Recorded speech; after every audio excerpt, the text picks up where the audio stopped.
Welcome to Divya Darshan news. నేను సుధా. బులెటిన్ల ముందుగా headlines. పలు చోట్ల చెదురుముదురు ఘర్షణలు తప్ప ప్రశాంతంగా ముగిసిన పోలింగ్.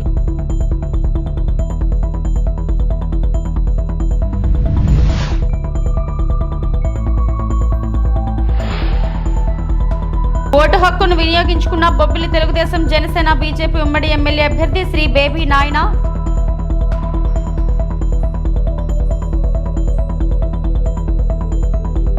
జేఎన్టీయూ రిసెప్షన్ సెంటర్ ను పరిశీలించిన జిల్లా కలెక్టర్ నాగలక్ష్మి.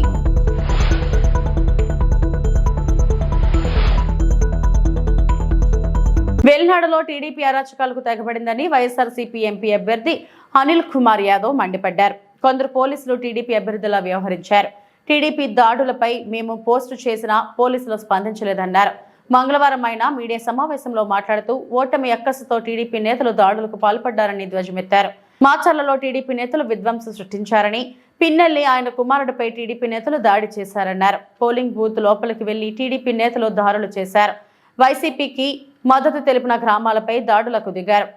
ఏల్నాడు ఎస్పీకి ఫోన్ చేసినా స్పందించలేదు. పోలీసులు టీడీపీ కార్యకర్తల్లా పనిచేశారంటూ అనిల్ కుమార్ మండిపడ్డారు. జగన్మోహన్ రెడ్డి గారిని మళ్ళీ ముఖ్యమంత్రిని చేసుకోవాలన్న తపన వాళ్ళ ఇది కూడా నేను కనిపించడం కూడా జరిగింది.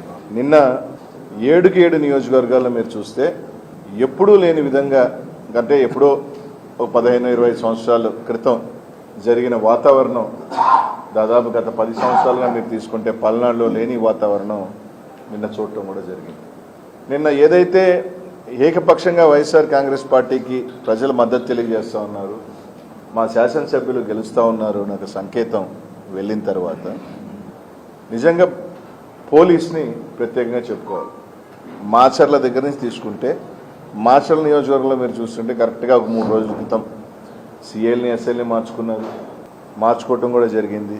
మార్చుకున్న దగ్గర నుంచి నిన్న మీరు చూడండి ప్రతి నియోజకవర్గంలో పోలింగు దాకా పోలింగ్ తర్వాత తెలుగుదేశం చేసిన అరాచకం అందరూ కూడా చూశారు. మాచర్ల నియోజకవర్గంలో అయితే దాదాపు ఎస్పీ గారు, ఐజీ స్థాయి ఒక అధికారి పూర్తిగా మాచర్ల నియోజకవర్గంలోనే.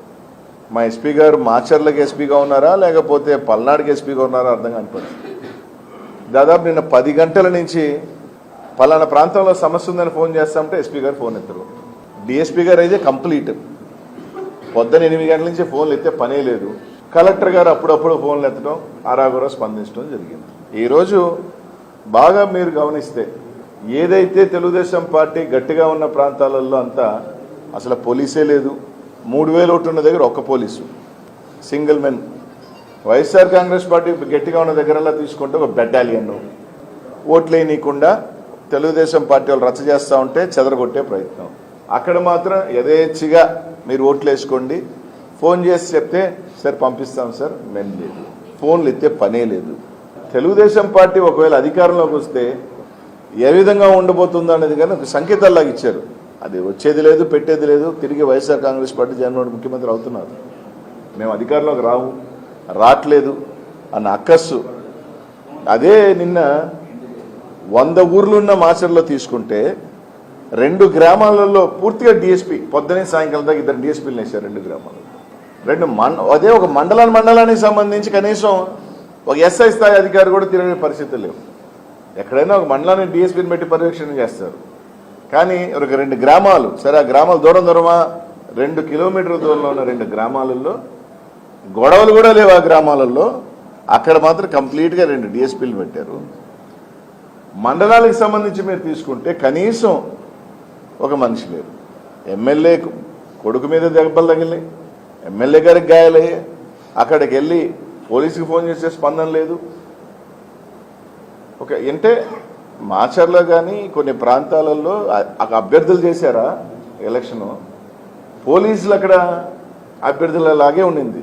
ఎస్పీ గారు మాచర్ల చుట్టే ఇంకే ఊర్లు తిరిగింది దాఖలాలు లేవు. వేరే ఎమ్మెల్యేలు కానీ అభ్యర్థులు ఫోన్ చేసి ఇబ్బందులు పడతామంటే ఎత్తేది లేదు. సీఎం జగన్ ను మళ్లీ సీఎం చేయాలనే తపన ఓటర్లలో కనిపించిందని మంత్రి అంబటి రాంబాబు అన్నారు. మంగళవారం ఆయన మీడియాతో మాట్లాడారు. మహిళలు, వృద్ధులు, దివ్యాంగులు పెద్ద సంఖ్యలో ఓటేశారన్నారు. పోలింగ్ శాతం పెరగటం అంటే అది పాజిటివ్ ఓటింగ్. మహిళా సాధికారత కోసం సీఎం జగన్ కృషి చేశారు. మహిళలంతా సీఎం జగన్కే ఓటు వేశారు. రాష్ట్ర వ్యాప్తంగా ఓటర్లలో చైతన్యం కనిపించింది అని అంబటి రాంబాబు పేర్కొన్నారు. టీడీపీ నేతలు అరాచకాలకు తెగబడ్డారు. మేం ఫిర్యాదు చేసినా పోలీసులు స్పందించలేదు. పల్నాడులో పోలీస్ యంత్రాంగం విఫలమైంది. టీడీపీతో పోలీసులు కుమ్మక్కయ్యారా అంటూ అంబటి నిలదీశారు. పల్నాడులో పోలీస్ యంత్రాంగం విఫలమైంది. మా కార్యకర్తలకు రక్షణ కల్పించలేని పరిస్థితి ఏర్పడింది. నన్ను తిరగకుండా అడ్డుకున్నారు. ఒక బూత్ లో 1000 ఓట్లు రిగ్గింగ్ చేశారు. రీపోలింగ్ నిర్వహించబోమన్న మాట సరికాదు.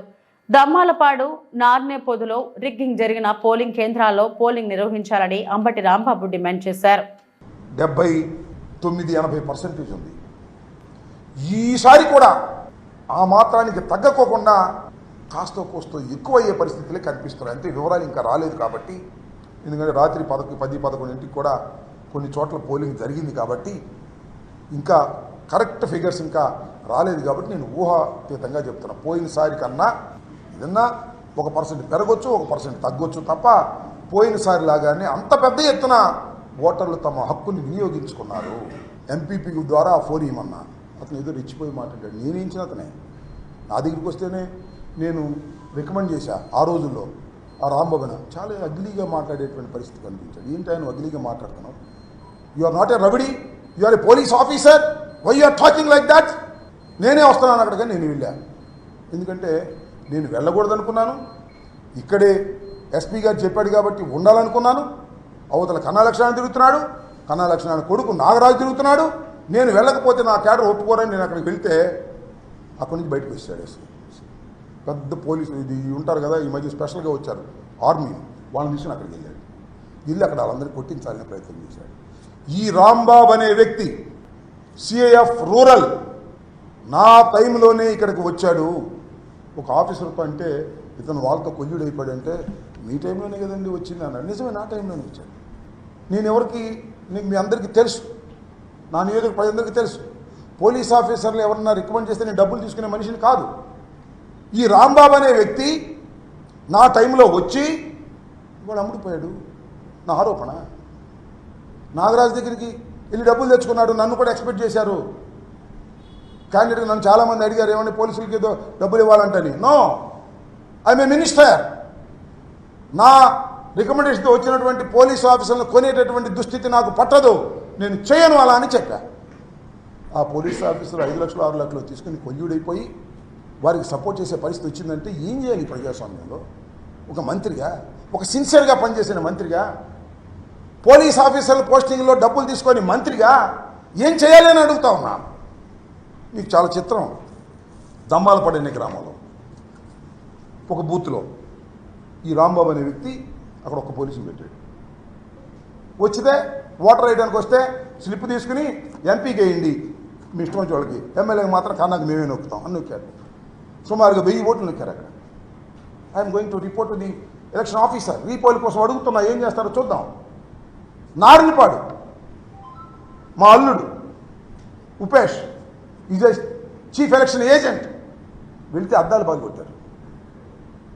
ఫోన్ చేస్తే ఎత్తరు పోలీసులు, వెళ్ళమంటే వెళ్ళరు.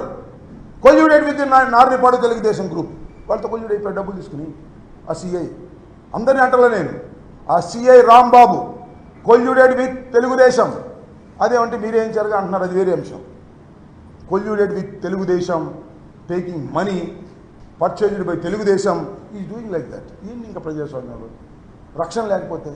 డాక్టర్ బిఆర్ అంబేద్కర్ కోనసీమ జిల్లా ముమ్మిడివరం నియోజకవర్గం, కొత్తపేట నియోజకవర్గం ఓటు వినియోగించుకున్న ఎమ్మెల్యే అభ్యర్థులు. పోలవరం మండలం మురములలో పోలింగ్ స్టేషన్ 43 కేంద్రంలో ఓటు హక్కును వినియోగించుకున్న టీడీపీ ఎమ్మెల్యే అభ్యర్థి దాట్ల సుబ్బరాజు సతీమణి. కొత్తపేట రావులపాలెం మండలం గోపాలపురంలో సిట్టింగ్ ఎమ్మెల్యే వైసీపీ అభ్యర్థి చెర్ల జగ్గిరెడ్డి ఓటు హక్కును వినియోగించుకున్నారు. కొత్తపేట మండలం వాడపాలెంలో ఉమ్మడి కూటమి అభ్యర్థి బండారు సత్యానందరావు ఓటు హక్కును వినియోగించుకున్నారు.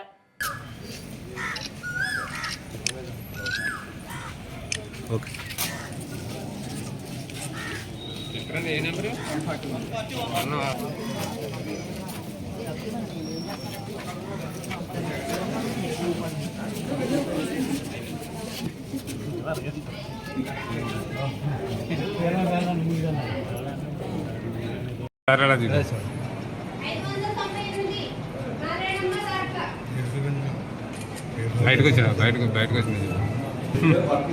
ఎమ్మెల్యే కొంచెం అక్కడే నిలబడి ఇలా కొంచెం గ్యాప్ ఇచ్చుకోండి.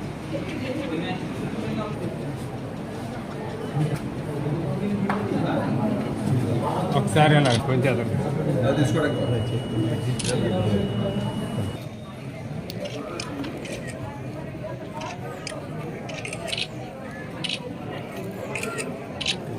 డాక్టర్ బిఆర్ అంబేద్కర్ కోనసీమ జిల్లా అమలాపురం నియోజకవర్గం అమలాపురం రూరల్ మండలం ఏద్రపల్లి మండల ప్రజా పరిషత్ ప్రైమరీ పాఠశాలలో ఏర్పాటు చేసిన పోలింగ్ కేంద్రం 87లో తన ఓటు హక్కు వినియోగించుకున్న డాక్టర్ బిఆర్ అంబేద్కర్ కోనసీమ జిల్లా కలెక్టర్ హిమాంశు శుక్లా.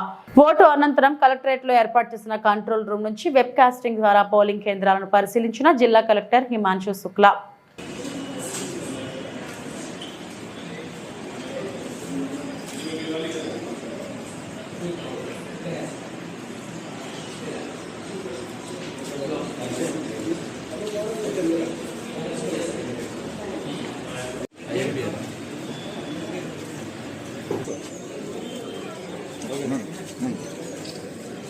చెప్తున్నానంటే కలెక్టర్ ఒక రకంగా first citizen of the district ఉంటారు.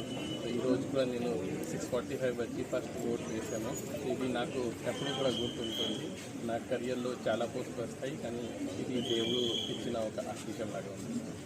ఇన్వెస్ట్మెంట్ చాలా వరకు పెరిగింది సార్ జియోది. అండ్ ఎయిర్టెల్ రీఛార్జ్ కూడా చేస్తాం సార్ స్టూడెంట్స్కి.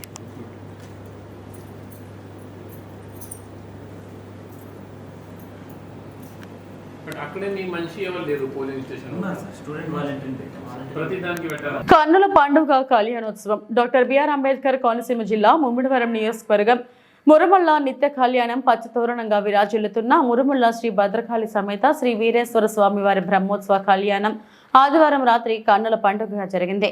శైవాగమ పండితులు బ్రాహ్మణ శ్రీ యనమంత్ర సత్య సీతారామ శర్మ ఆధ్వర్యంలో బ్రహ్మోత్సవాలు జరుగుతున్నాయి. ఇందులో భాగంగా వైశాఖ శుక్ల పంచమి రోజున రాత్రి బ్రహ్మోత్సవ కళ్యాణం కన్నుల పండుగగా నిర్వహించారు. ఉదయం లక్ష్మీ గణపతి హోమం, రుద్ర హోమం, స్వామివారికి అమ్మవారికి అభిషేకం జరిపారు. సాయంత్రం చంద్రప్రభ వాహనంపై స్వామివారిని అమ్మవారిని గ్రామోత్సవం జరిపారు. ఎదుర సన్నాహం, ద్వాదశ ప్రదక్షిణ అనంతరం కళ్యాణోత్సవం జరిపారు. ఆలయ కార్యనిర్వహణాధికారి మాచిరాజు లక్ష్మీనారాయణ, ఉత్సవ మూర్తులు దాతా శ్రీ జంపర రామకృష్ణం రాజు దంపతులు పట్టు వస్త్రాలు, ముత్యాల తలంబ్రాలు సమర్పించారు. అధిక సంఖ్యలో భక్తులు, గ్రామస్తులు కార్యక్రమంలో పాల్గొన్నారు. రెండో రోజు సోమవారం కార్యక్రమాలు ఉదయం అభిషేకం, సరస్వతి హోమం, సాయంత్రం సూర్యప్రభ వాహనంపై గ్రామోత్సవం తదితర కార్యక్రమాలు ఉంటాయని అధికారులు తెలిపారు. కార్యక్రమ ఏర్పాట్లు ఆలయ కార్యనిర్వహణాధికారి మాచిరాజు లక్ష్మీనారాయణ పర్యవేక్షిస్తున్నారు.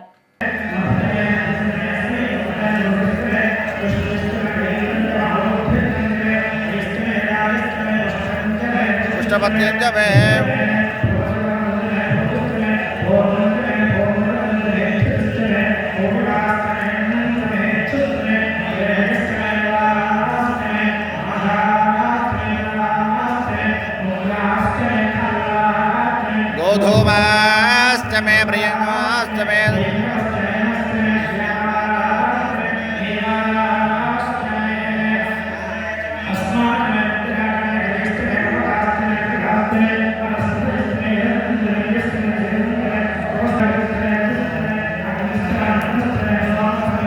सविताजमेन्द्रस्तमे वोन्द्रस्तमे वोष्णोन्द्रस्तमे बृहस्पतिस्तमे मित्रस्तमे इधस्तमेन्द्रस्तमे मित्रस्तमे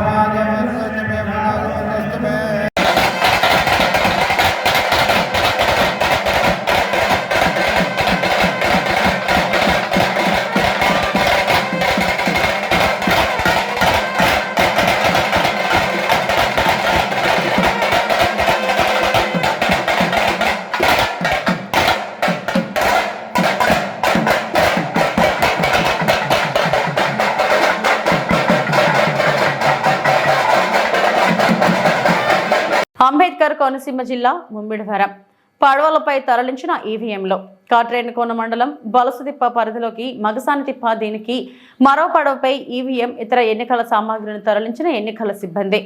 బలసతిప్ప నుండి మగసానితిప్పకు చేరుకోవడానికి ఉప్పుటేరు వెంబడి గోదావరి నది పాయలో సుమారు గంట సేపు పడవలో ప్రయాణం చేయవలసి ఉంటుంది.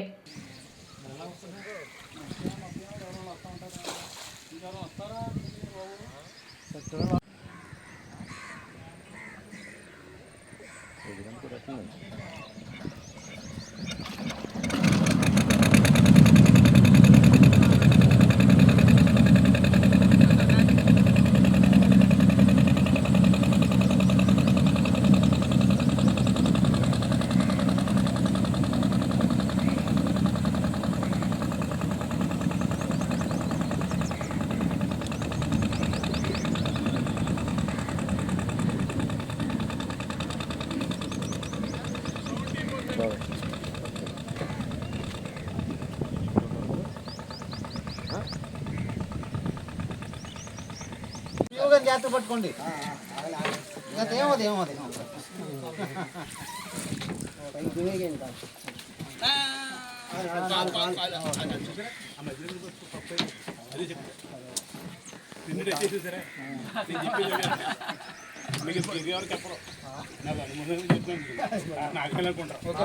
మరి